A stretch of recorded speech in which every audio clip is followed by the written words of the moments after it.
Muito boa noite, prezado telespectador. Hoje é quinta-feira e nós estamos mais uma noite ao vivo com o nosso Ponto a Ponto, o seu local de encontro para a gente debater aqueles assuntos que são pautáveis pela nossa bancada, com sempre as melhores opiniões que a gente pode compartilhar.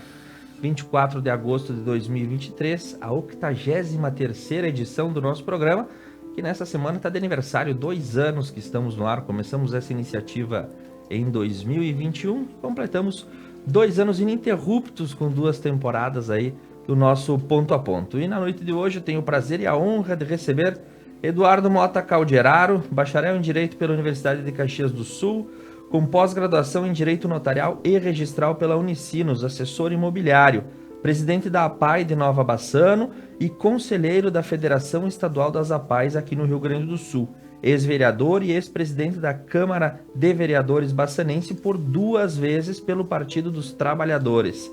Everson Marca, advogado, graduado pela Universidade de Caxias do Sul, com pós-graduação em Direito Administrativo pela Uniamérica, empresário, sócio-diretor da Marca Produções Artísticas, que atua no ramo de produção cultural e assessoria para eventos.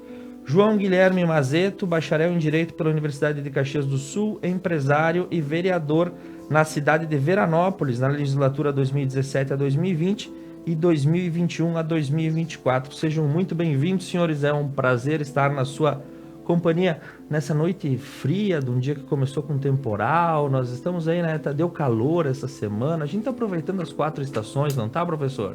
É isso mesmo. Tá. Muito bem. E o nosso primeiro tema, vamos para terras portenhas. Algo vem chamando a atenção aí pela internet. Nós temos nas pesquisas apontando que Javier Milei, vencedor das eleições primárias no dia 13 de agosto, está avançando na corrida eleitoral argentina.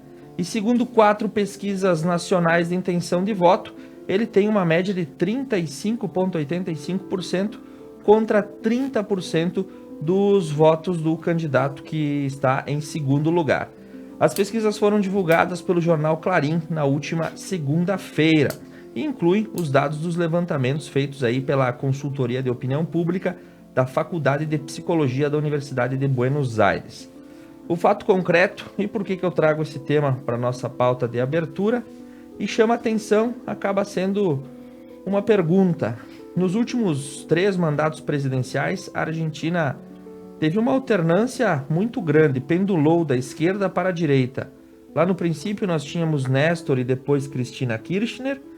Depois o candidato de direita Maurício Macri venceu o pleito e logo em seguida, novamente, o candidato de esquerda venceu, foi Alberto Fernandes, o atual presidente. Agora, na eleição presente, o favorito, por hora, é Javier Milei, da extrema-direita. A análise é como essa alternância de posicionamento ideológico, refletido no aspecto político, contribui para a estabilidade social e financeira da Argentina. Eduardo Mota Calderaro, como é que tu enxerga esse fenômeno? Tudo jóia com vocês? Tudo bem. Tudo bem. Bem, uma boa noite a todos os nossos espectadores, os colegas da mesa, Duda, Thiago. A questão da Argentina, ela perpassa muito mais a questão de esquerda, direita ou desse aventureiro que está aparecendo aí, que não é tão outsider como ele mesmo diz. E ela se resume para mim a 3 letrinhas: FMI. A Argentina depende de dinheiro do FMI há 50 anos. E a Argentina não se livra do FMI tão fácil assim. Teve um episódio mais firme de tentar se livrar do FMI com o Néstor Kirchner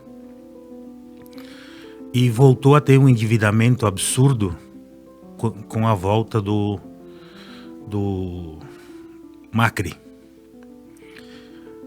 Enquanto o FMI continuar ditando todas as cartas dentro do governo argentino, vão surgir pessoas como o Milei, que com as promessas mais estapafúrdias possíveis. E um posicionamento contundente nas redes sociais. Um posicionamento mais absurdo, impossível.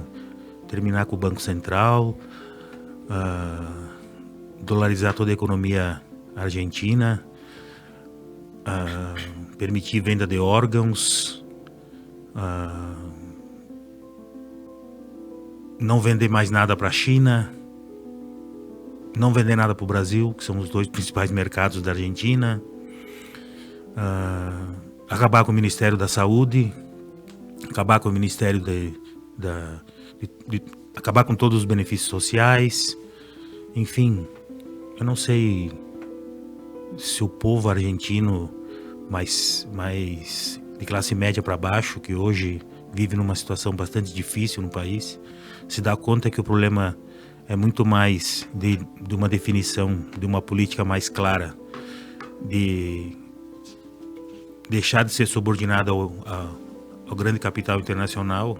E isso parece um discurso de alguém de esquerda, mas não é, porque a Argentina já teve governo de direita e de esquerda e continua nessa mesma situação. E ele já falou que não quer nada com os BRICS. E tem algumas coisas que são interessantes, que devem ser mencionadas com relação ao Milei, que ele se coloca como anarcocapitalista. O anarcocapitalista, ele, para começar, não tem como ele ser de governo. O anarcocapitalista pressupõe que não exista um governo. Como é que ele vai ser um presidente anarcocapitalista é algo que eu sinceramente gostaria de conseguir entender.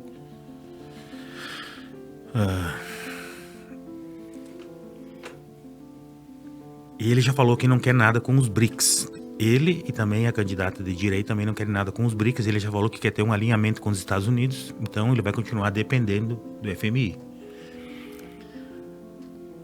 E é curioso, porque na carreira política do Milei, por exemplo, hoje ele trabalha para o magnata argentino Eduardo Eurnequian. Ele já trabalha com um magnata argentino. Ele é professor de economia. Ele trabalhou também com um deputado que foi eleito deputado em 99, Antônio Domingo Bussi, que era indiciado por crimes contra a humanidade cometidos durante a ditadura. Ou seja, tem algumas semelhanças com... E ele é adepto do Bolsonaro, adepto de Trump nessa questão de ser de extrema direita. Então, ele é deputado desde 2021, ou seja, se coloca como uma novidade absoluta na política, mas não é tão novidade assim. E essas aventuras que ele pretende fazer, como terminar com o Banco Central, acabou acontecendo que logo depois do resultado dessas prévias que ocorrem na Argentina, houve um furor tanto na Bolsa como no mercado financeiro da Argentina, porque o mercado gosta de uma certa obviedade, para eles poderem trabalhar com alguma perspectiva. A Argentina precisa de mudanças estruturais, com certeza, mas ela não pode depender dessa volatilidade do capital estrangeiro definindo tudo que a Argentina tem que fazer enquanto política interna, inclusive. Ou a Argentina se livra do FMI ditando para eles tudo o que eles têm que fazer e para de dolarizar todas as suas dívidas, enquanto ele trabalha com o peso que está hoje. Os brasileiros vão para a Argentina hoje e fazem a maior festa, né? Com o nosso real. Então imagina com dólar ou com euro. Eu vi um vídeo de Instagram, Rios, assim, da Argentina. O sujeito foi sacar dinheiro e o equivalente a alguma coisa em torno de $10 era um maço de dinheiro desse tamanho. Não, aqui, eles estão com inflação lacrado, enrolado, e daqui a pouco eles vão começar a pesar o dinheiro. A inflação deles é 100% ao ano, né? Que é algo inimaginável. Então, assim, a questão toda da Argentina, muito mais do que ter um louco desses, né? Eles terem estabilidade econômica, que eles mesmos possam definir o que seja os seus caminhos, e que ele não dependa única e exclusivamente de ficar com essa dívida absurda que eles têm com a FMI, né? E os BRICS para eles seria uma alternativa muito interessante. Agora o Fernandes está assumindo essa entrada nos BRICS, estão fazendo as suas dívidas, fizeram pagamentos, inclusive, com créditos que eles tinham com ienes, com a China, né? E as coisas ficaram numa outra perspectiva. Não acredito que uma loucura para ser feita na direção de um país possa significar alguma coisa positiva. Muito bem. Professor Eberson Marca, como é que enxerga esse pêndulo portenho que a gente tem na democracia argentina? Pois é, primeiramente, então, cumprimentar a todos, né, que estão aqui nessa bancada, o Thiago, a Duda e a todos que estão de casa nos acompanhando. De fato, nós aqui, né, olhamos para a Argentina, eu especialmente abismado, né, pela situação que se encontra e pela opção que o povo teve nessas prévias eleitorais. Embora a gente tenha que ter uma certa tranquilidade, né? As prévias, elas podem ditar um rumo, né, neste momento, né, e significam muito mais um descontentamento com a política, né? Por isso que vem esses, o Duda chamou de outsider, ou que dizem ser outsider, para capitanear, para capturar aquele voto de descontentamento que, em geral, a população tem ao desacreditar a política. Então eu vejo que a Argentina está vivendo algo que nós, brasileiros, vivemos há um tempo pretérito, né? Não muito distante, de desacreditar a política e achar que fora da política nós vamos encontrar solução para situações que são políticas, né? Que são definições políticas. Então, embora, né, eu pessoalmente tenha ficado, como eu disse, abismado com o resultado dessas prévias, eu ainda acredito, né, que até o final do ano, no momento que vai haver as eleições oficiais, né, a população argentina repense, né, porque essas posturas, né, dessas figuras, né, que beiram aí, eu diria, as situações, pensamentos neonazistas, nazistas, fascistas, de acabar com o outro, né? Ele não... Eu vi um discurso hoje, chegou no meu celular pelo WhatsApp, que agora, né, a gente recebe desta forma, né? De ele dizendo que não permite que o outro lado tenha qualquer coisa, né? Para eu não permitir que o outro lado tenha qualquer coisa, que outro campo político tenha qualquer espaço, eu só consigo isso eliminando o adversário. Então, é uma postura extraordinariamente fora, né, da realidade. Hoje, por mais que haja divergências de pensamento político, ideológico, né, o que nós temos de aprender, e eu acho que o Brasil tá aprendendo a duras penas, é nós voltarmos a uma convivência democrática, acima de qualquer coisa, né? Nós divergirmos, né, mas nos respeitarmos, né? Divergirmos, mas aceitar o contraditório, né? É desta forma que eu acho que a humanidade tem de se colocar para que a gente cresça em outros patamares, né, de desenvolvimento, especialmente desenvolvimento social, desenvolvimento humano. Para onde que nós vamos? Não é com esses discursos extremistas que nós vamos a algum lugar, né? Esse discurso de ódio, de rancor, de eliminar o adversário, né? De não dar chance ao adversário, né? Me preocupam essas posições e acho que o povo argentino, embora tenha manifestado o seu descontentamento com a política, né? Porque eles experimentaram uma centro-esquerda, depois experimentaram uma direita e agora, né, uma centro-direita, agora uma centro-esquerda. Ou seja, as coisas são muito próximas, né, do que de um governo do outro. Às vezes mudam as figuras, mas as políticas, o caminho que eles perseguem são quase os mesmos, né? E aí nós vamos nos aventurar porque não dá certo com esses que nós testamos, então vamos tentar uma coisa totalmente diferente, né? Então já temos exemplos desses totalmente diferentes, né, que remetem lá a primeira metade do século XX na Europa, né? Nós vivenciamos essas situações, né?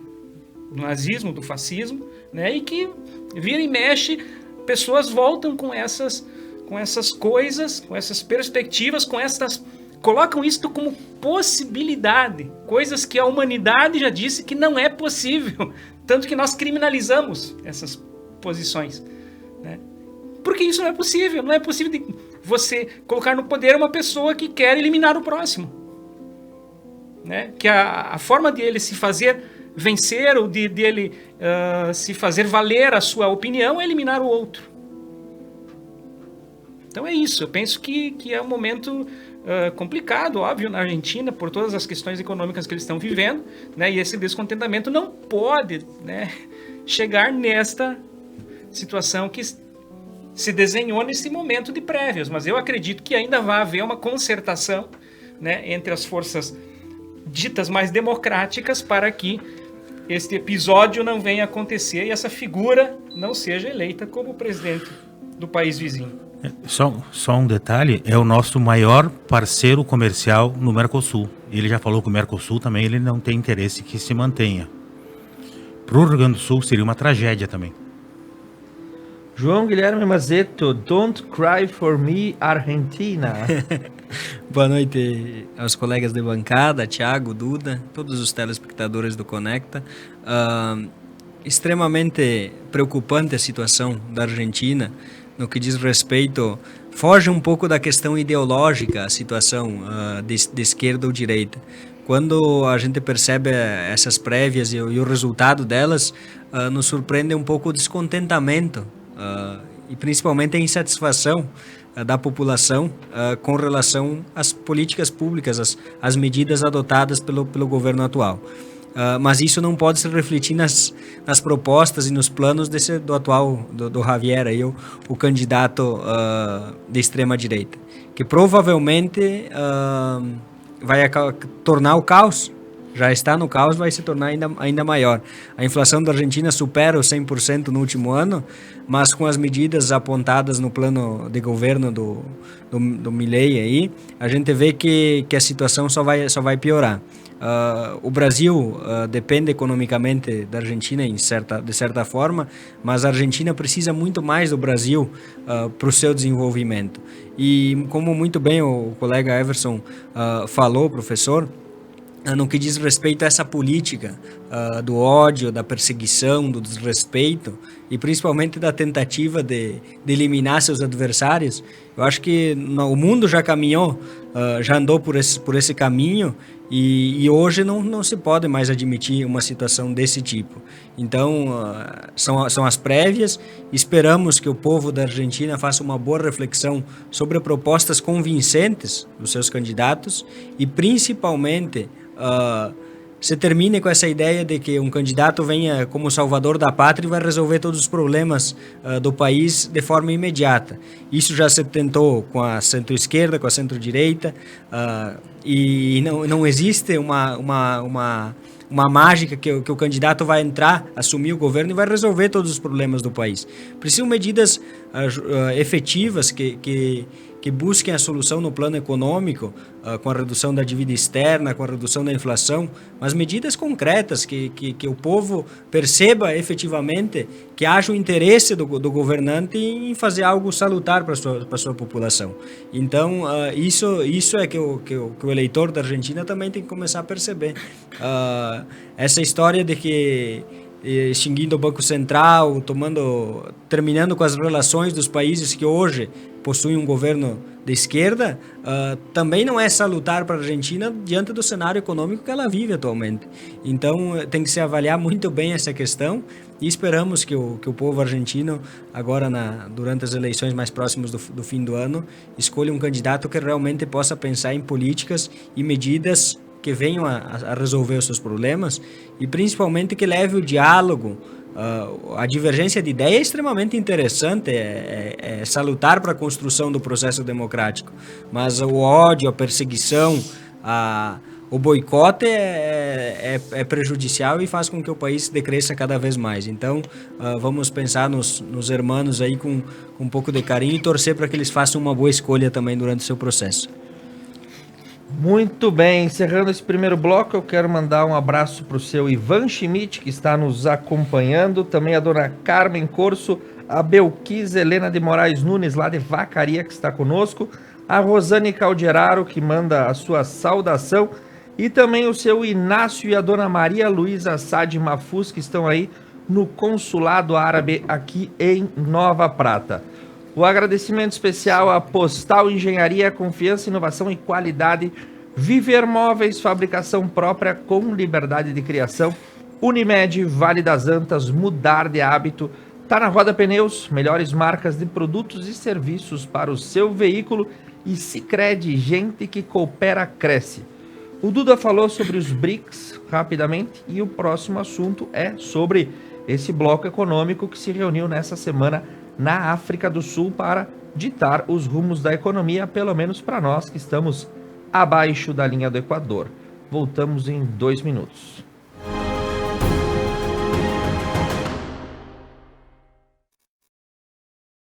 Tudo começou aqui. E já faz algum tempo que estamos na estrada.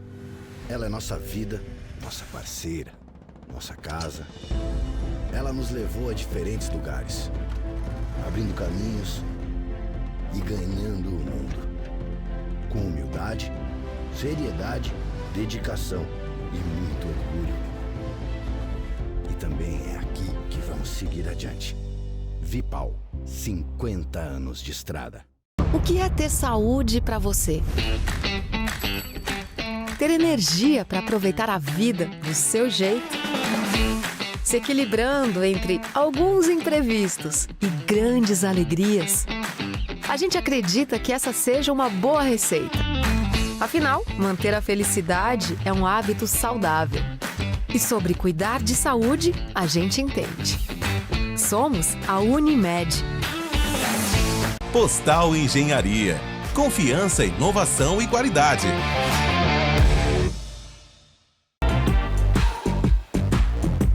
Pneus Delinte é tranquilidade em rodar, pois a qualidade traz toda a segurança que você precisa. Delinte Protege tem como benefícios 6 meses ou 10 mil quilômetros de garantia para cortes, furos e bolhas. Pneus Delinte Protege você encontra na Tá na Roda Pneus em Nova Prata, o auto center mais completo da região.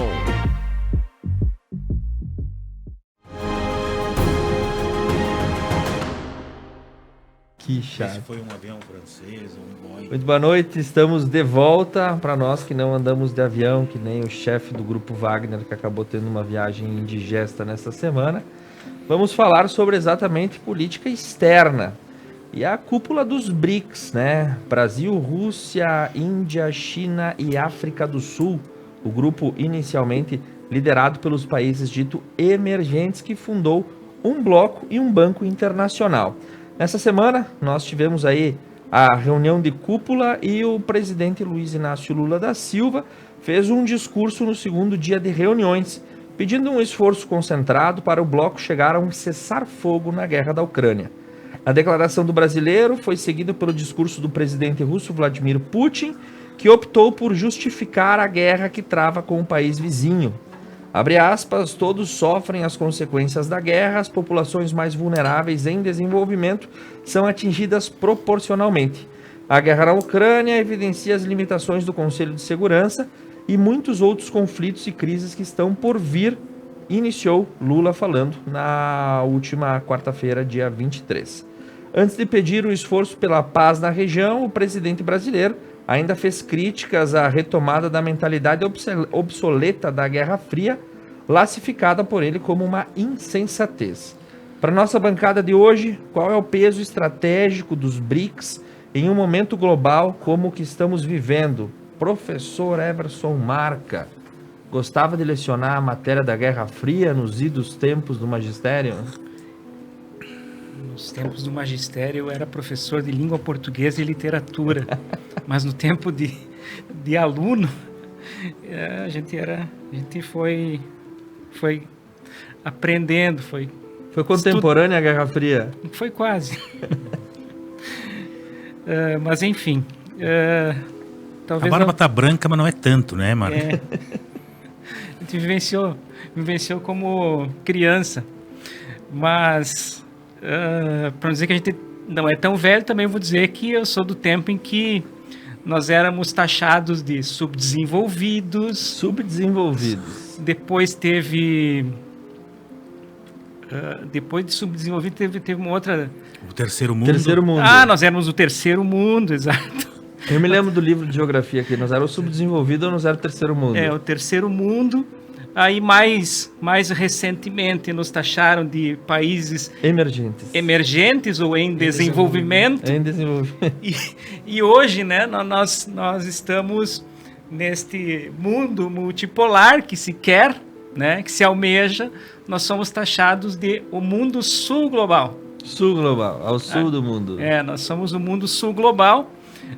E até para justificar, porque a presidente do Banco dos BRICS, né, a ex-presidente Dilma, falou de sul global, e o pessoal questionou que isso não tem referência à questão geográfica, né, tem referência a essa ideia de que nós sempre fomos subjugados, ou subdesenvolvidos, ou terceiro mundo, ou os países emergentes ou em desenvolvimento. Hoje nós somos o sul global, embora geograficamente tenha países que fazem parte do norte. E tu sabe de onde que saiu essa história do sul global? Não. Boaventura de Souza Santos, que é um professor catedrático aí de economia da Universidade de Coimbra. Ele começou a escrever os países ao sul, e aí achavam que, eu falei no bloco anterior, né, o sul da linha do Equador. Não, ele traça uma linha que só mantém aos países do norte, os Estados Unidos e o Canadá, e do outro lado os países europeus do ocidente, né? O resto é só sul global. Um sul global. Pois é. Então, a formação dos BRICS, que se deu lá nos idos de 2009, 10, né? Ela vem justamente na esteira de que é necessário que este mundo, então, sul global, né, se unifique em pautas mínimas para fazer frente aos países desenvolvidos que sempre subjugaram, né, esses países e as suas populações. Não é gratuito que nós tenhamos uma situação de subdesenvolvimento, né, que a gente enxergue a Argentina nessa situação em que se encontra, né, que a gente enxergue o continente africano na situação em que se encontra, né. Isso se faz porque são países que, pela força dos países desenvolvidos, né, eles acabam não podendo se posicionar fortemente no mercado internacional para desenvolver os seus estados, os seus povos, né. Então, o BRICS, ele vem nessa esteira. Vamos nos unir em pautas mínimas para que a gente possa fazer frente, né. Diz o presidente Lula também que ele encontra hoje, né, porque ele ficou fora deste mundo, né, da política 12 anos, né, e ele encontra um BRICS muito mais maduro, tanto que hoje, né, os 5 países que inicialmente formaram já entendem que é possível abrir para a entrada de novos países, né, e constituir políticas de desenvolvimento entre si, né, situações de comércio entre si, né, que possam fazer frente ao mundo do dólar, né, o mundo desenvolvido, né. Foi o que a Europa fez quando ela percebeu que ela seria dolarizada. Os europeus fizeram a comunidade internacional do carvão e do aço logo no pós-guerra, e aí depois instituíram a União Europeia e depois a largos passos para fazer uma moeda única para fazer frente à dolarização. Se isso vai vingar, se isso vai dar certo, né, se nós não vamos ser daqui um pouquinho boicotados ou seremos ou cairemos numa situação de alguma intempérie, de alguma guerra mais profunda que se agrave, né, só o tempo dirá, mas entende-se que é um caminho que pode ser percorrido para que nós possamos, enquanto países soberanos, né, viver situações de desenvolvimento para nossos povos.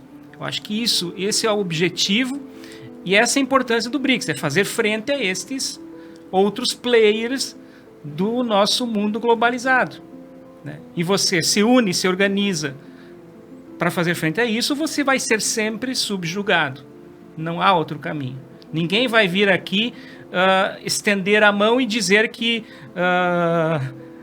você pode se desenvolver com a nossa ajuda, se esta ajuda vai diminuir o poder, ou vai diminuir a qualidade de vida, ou vai diminuir a dignidade humana de quem este país, das pessoas que moram no país desenvolvido. Eles sempre vão primeiro defender o meu e as migalhas para o outro.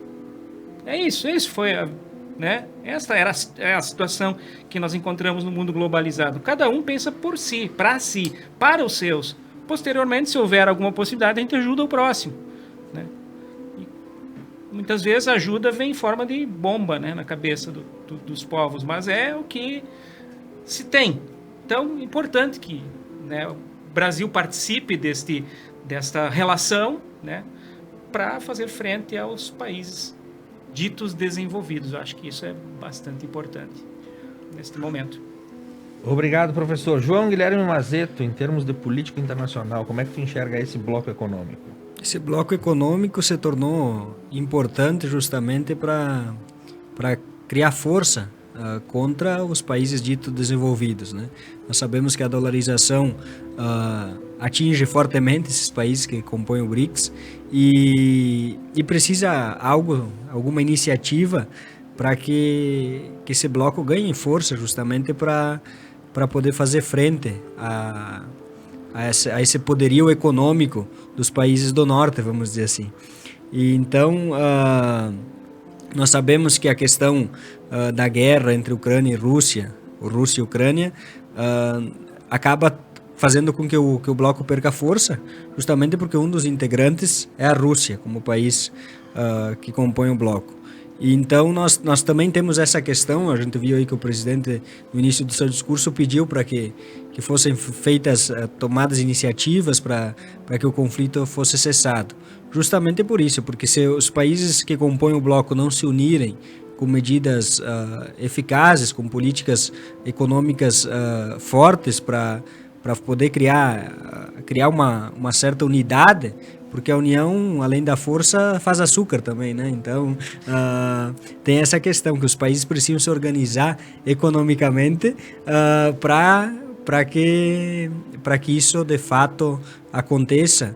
E esses países ditos, como o professor falou, em inúmeros termos, aí, subdesenvolvidos, em desenvolvimento, do terceiro mundo, tenham sim voz e vez na política econômica do país, do mundo como um todo, né?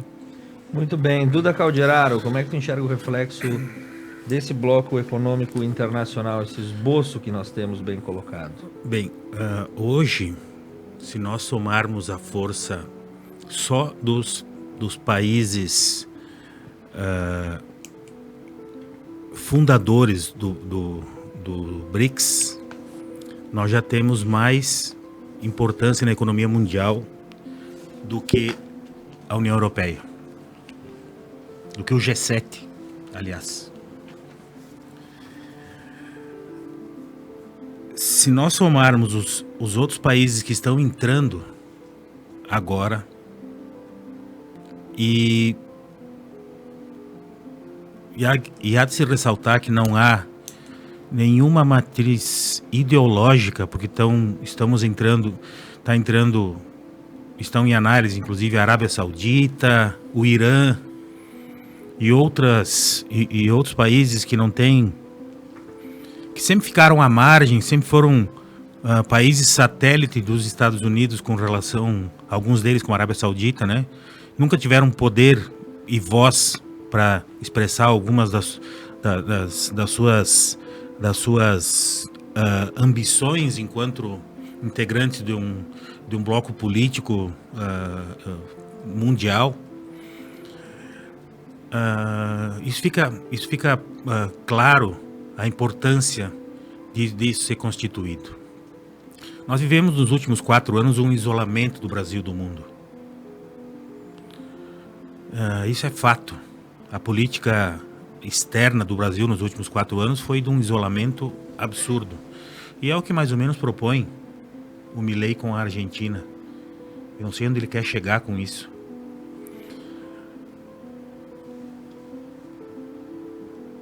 Se nós pensarmos em termos de comércio mundial, por exemplo, aonde que está hoje, e esses são os temas que estão sendo discutidos no mundo, as possibilidades negociais em termos de meio ambiente, se não nos nossos países. Olha a potencialidade de discussão de mercados de meio ambiente na África, por exemplo, ou nos nossos países aqui da América do Sul. Na Europa isso não tem mais como fazer esse tipo de discussão. Mercado do carbono, por exemplo, que é uma energia limpa. Possibilidade de mercado de minérios. Mercado de petróleo, se nós conseguirmos esses países, mais a Venezuela, que todo mundo torce o nariz, mas é uma das maiores reservas de petróleo do mundo. E contingente populacional entre Brasil, Índia, China, mercados. Ou seja, é só fazer uma conta simples de fatos que os BRICS se tornam uma potencialidade gigantesca em termos de comércio e em termos de potencialidades negociais para gerações. E isso, o presidente Lula tem feito isso com maestria. Por que essa preocupação com o fim da guerra? Porque para o G7, a entrada da OTAN, a entrada da Ucrânia na OTAN significa a manutenção da Guerra Fria, tendo sempre como inimigo imaginário a Rússia, e eles mantêm esse mercado ativo de armas e munições. Por exemplo, a gente ficou sabendo agora há pouco que a Holanda destinou todos os seus F-16 para a Ucrânia, e certamente não deu todos, deve ter vendido muita coisa, porque eles querem renovar toda a sua frota de aviões. Então, é um mercado que eles vivem desse mercado de armamentos, e não é nosso interesse fazer esse tipo de mercado.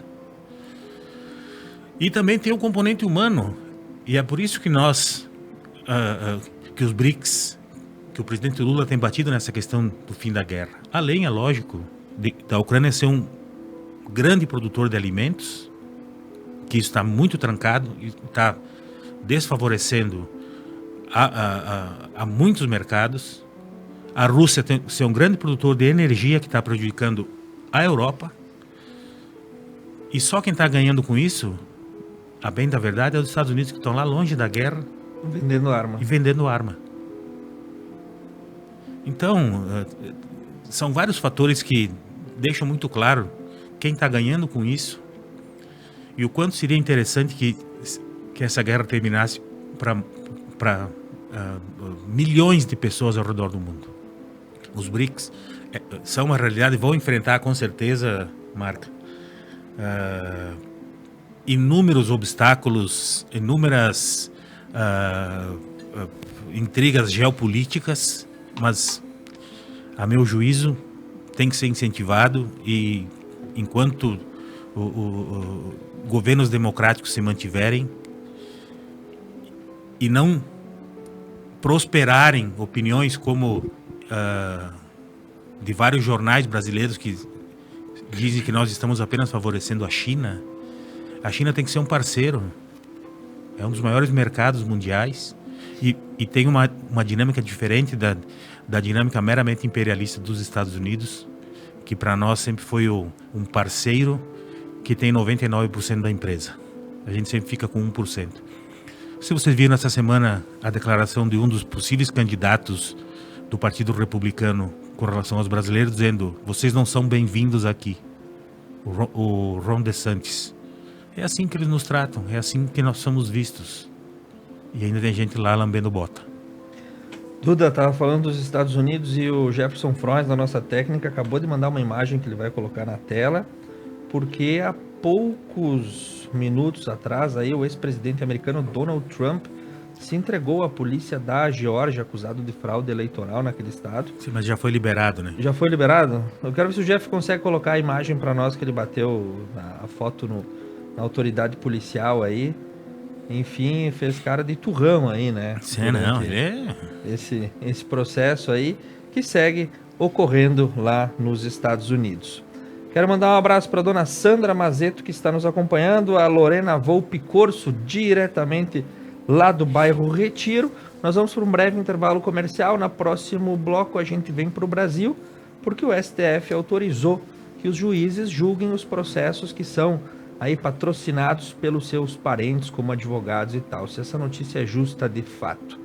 Agradecimento à Postal Engenharia, Viver Móveis, Unimed, Vale das Antas, Tá na Roda, Pneus e Sicredi. A gente já volta.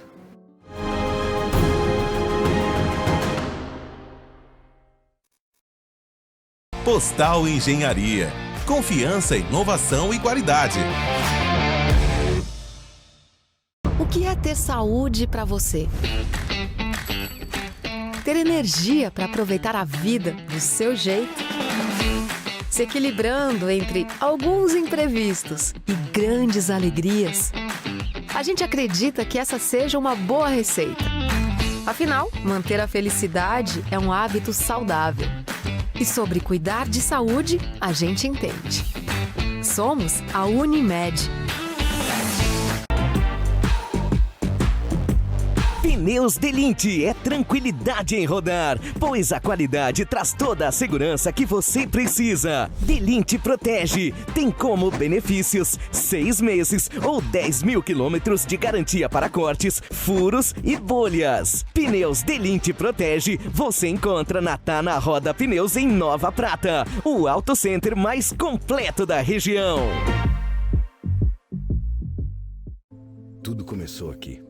E já faz algum tempo que estamos na estrada. Ela é nossa vida, nossa parceira, nossa casa. Ela nos levou a diferentes lugares, abrindo caminhos e ganhando o mundo. Com humildade, seriedade, dedicação e muito orgulho. E também é aqui que vamos seguir adiante. Vipal, 50 anos de estrada.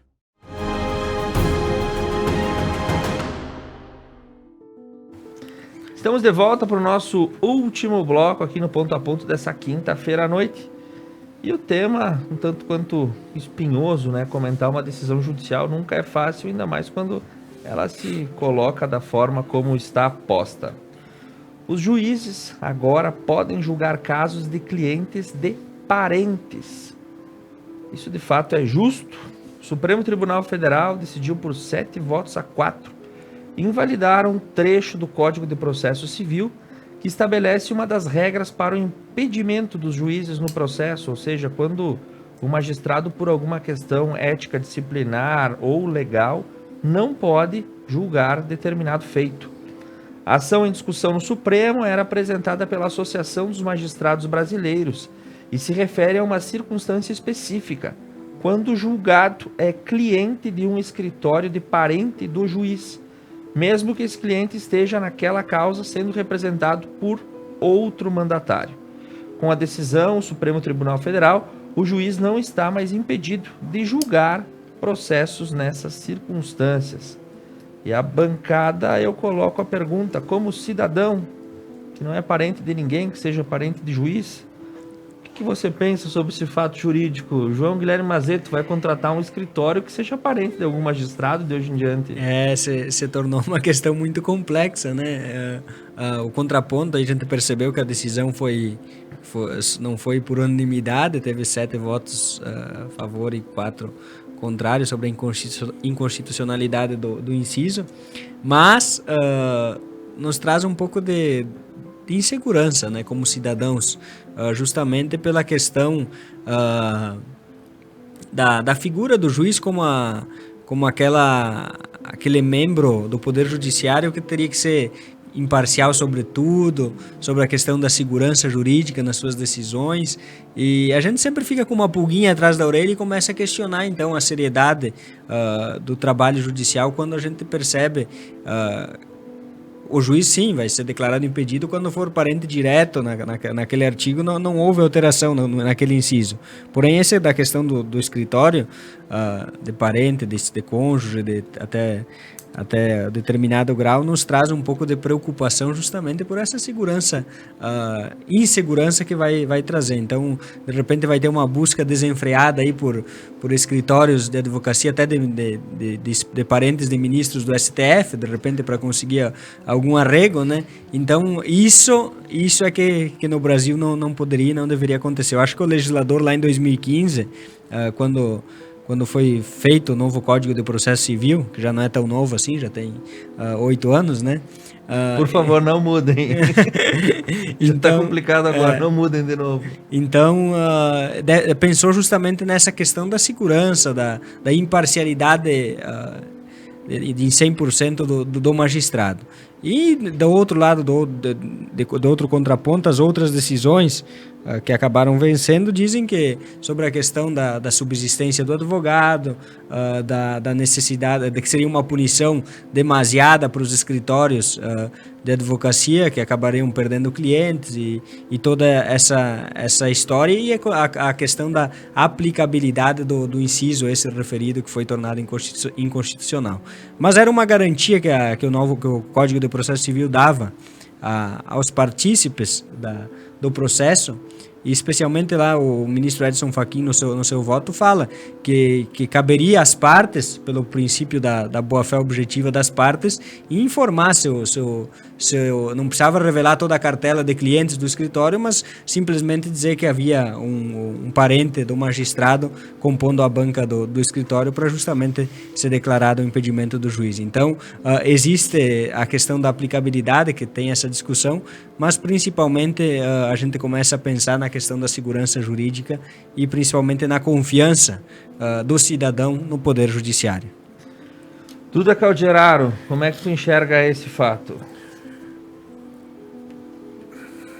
Olha,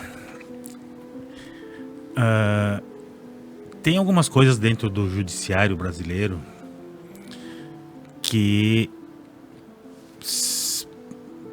são muito nebulosas. E peculiares. Essa decisão, pelo menos, ela aclara um pouco. Esse tipo de coisa acontece em algumas situações, ela chama atenção, em outras nem tanto. Eu vou dar um exemplo e tenho certeza que algumas pessoas podem até se incomodar.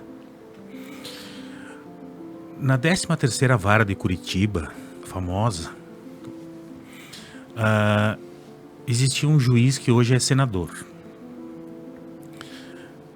O genro dele, casado com a filha dele, é advogado.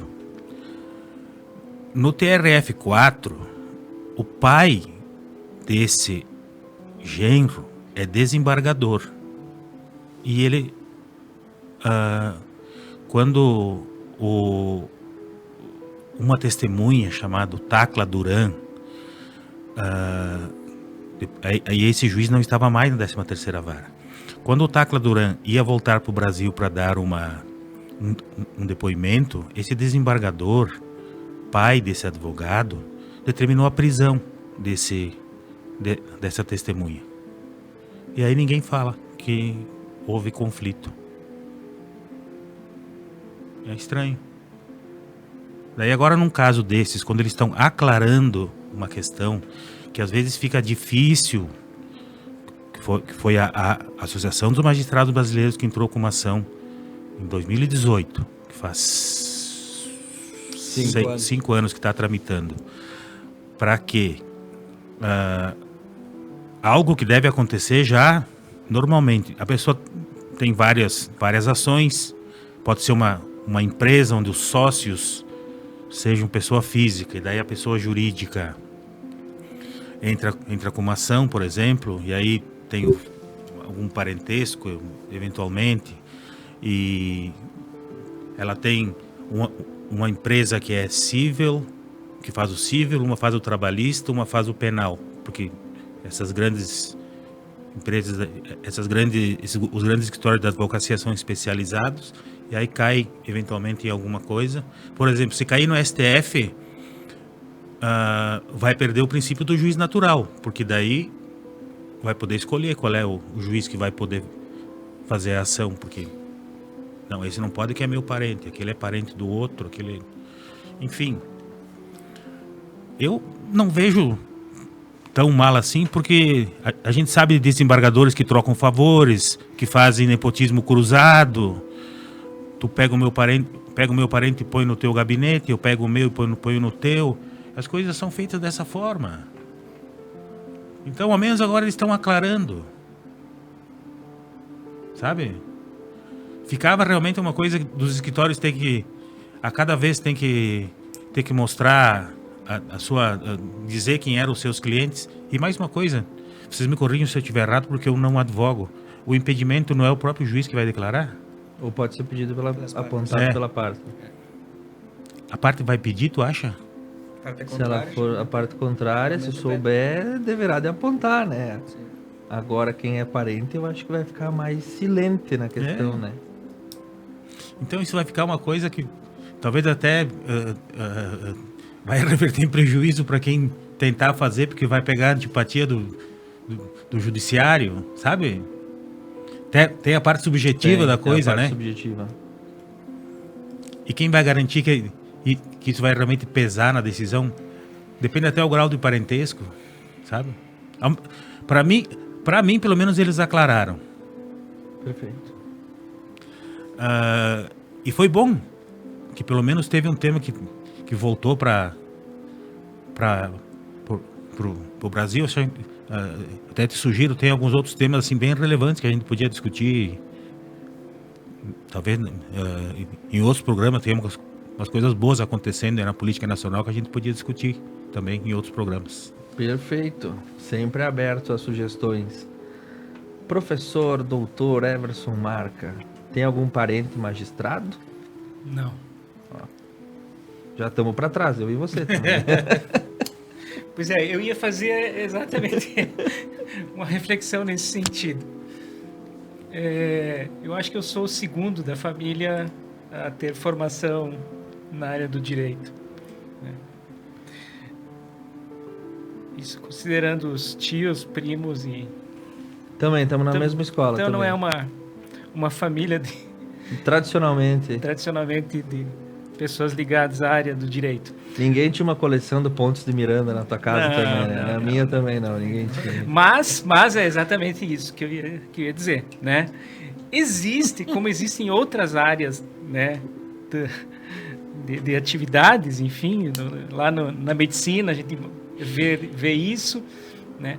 Aquelas famílias em que a carreira ali, isso é uma tradição. O bisavô foi, o avô foi, o pai e o filho vai ser, né? Então você acaba criando, como é que chamam? Castas. Uma casta, né? Uma casta, né? E eventualmente essas pessoas vão, né, ser juízes, desembargadores, fazem carreira. No exército tem muito disso também, né? Parece que os altos graduados lá do exército indicam para os melhores cargos os seus descendentes, e assim sim vai criando castas, né? Uma tradição bem brasileira, bem portuguesa. Então, eu entendo, né, o que o colega falou em relação a essa preocupação que tem que ter, afinal a justiça deveria, né, ela é cega, deveria ser, né? Deveria ser. De que ela deveria julgar com imparcialidade, mas essa é a utopia, né? Isso é o que se busca, né? Isso é o que se quer, né? Na prática, o que nós temos, né? Não é bem assim. A gente vê inúmeros casos em que isso não está posto. O Duda traz um caso bem recente em que, enfim, as relações familiares intervieram na situação a favor de alguém lá. Então, esta decisão que o STF traz nesta semana, ela vai mais ou menos ao encontro disso, de clarear, né, algo que a gente sabe que que existe há tanto tempo, né? E ao mesmo tempo em que tem escritórios que buscam,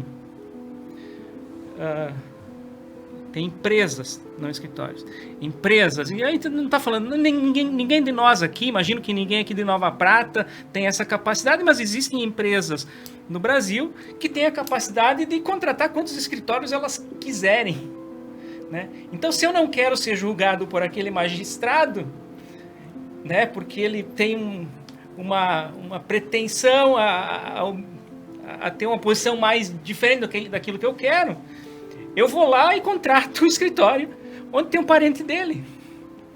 E aí aquele magistrado não vai poder me julgar. Então também tem a situação contrária. Também né? tem. Eu contrato escritórios para não ser julgado por determinado magistrado. O veneno e o antídoto é a dose, né? E tem empresas que fazem isso. Eu não quero ser julgado pelo Barroso lá porque ele tem uma posição muito humanista. Então eu vou contratar o escritório do parente dele lá, da mulher dele. E eu descarto o Barroso. O Barroso não vai julgar o meu processo. Né? Expertise. Então, né, embora discutível, né, essa decisão do STF, né, ela tem um ponto vamos dizer assim, também não é de todo ruim, né? Ela torna algo que a gente já sabe que ocorre mais transparente, né? Mas o ideal, né, eu volto a dizer, é que a justiça, né, efetivamente fosse cega, fosse imparcial, né? Assim como eu pergunto a vocês, a justiça tarda, mas não falha? Tarda e às vezes falha. Nossa Senhora. Às vezes tarda e também falha. Né? Então vamos torcer que a justiça seja cega, ou venha a ser cada vez mais cega, no sentido de imparcial, né? Para que as pessoas entendam, e que ela não tarde e não falhe. Torçamos assim. Embora somos todos seres humanos, inclusive quem está lá nos julgando muitas vezes, né? E pode errar, pode falhar. Né? Desde que não seja de má fé, ok, faz parte. E para qualquer coisa, omissão, obscuridade e embargos de declaração. É isso aí. Muito bem, foi um prazer estar com vocês na noite de hoje. Um abraço para minha querida tia Mirene Vera Furlaneto, que está nos acompanhando lá da Cidade Alta, em São Cristóvão, aqui em Nova Prata. Obrigado à nossa querida Duda Prigo pelo seu sempre saboroso chá de camomila, que deixa todo mundo muito calmo nessa bancada de quinta-feira. Jefferson Frois na nossa técnica. Um agradecimento especial à Postal Engenharia, Viver Móveis, Unimed, Vale das Antas, Tá na Roda Pneus, Sicredi e Vipal Borrachas, 50 anos. Duda Calderaro. E tu continua ainda muito frustrado com o Haddad? Continuo. Então tá especialmente bom. Depois dessa reforma tributária aí, que a gente vai ver plumas e paetês voando por muito e muito tempo sobre essa situação. Antecedo, né? Quem tem que fazer a sua doação ou antecipar a sua herança, aproveita agora, porque depois a caneta vai ficar mais pesada e a DIT também vai ficar mais cara. Continua. Tem ainda me provado. Então tá bom. Obrigado ao professor e doutor Everson Marca. Muito obrigado, João Guilherme Mazeto, lá da Terra da Longevidade, é quem eu mando o meu abraço. Que agradeço pelo espaço e a oportunidade. Retornaremos quinta-feira da semana que vem com um programa muito especial. Falaremos sobre o Festival Internacional de Folclore de Nova Prata, com uma bancada especial para falar sobre esse evento que já é uma tradição aqui na capital nacional do Basalto. Um ótimo final de semana a todos. Eu me despeço retornando na quinta-feira da semana que vem. Boa noite.